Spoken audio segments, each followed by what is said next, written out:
నమస్కారం ఘంటారావానికి స్వాగతం ముందుగా ప్రధాన అంశాలు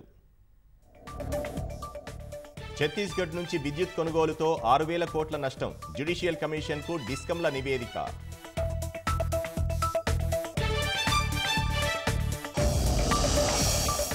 రైతుల ఖాతాల్లోకి ఇవాళ పీఎం కిసాన్ నిధులు వారణాసిలో 20,000 కోట్లను విడుదల చేయనున్న మోదీ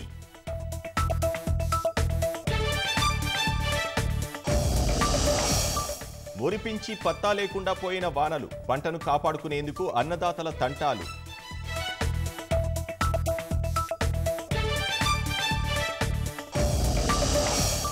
హైదరాబాద్ విజయవాడ మార్గంలో దారి దొంగల బీభత్సం భయాందోళనకు గురవుతున్న ప్రయాణికులు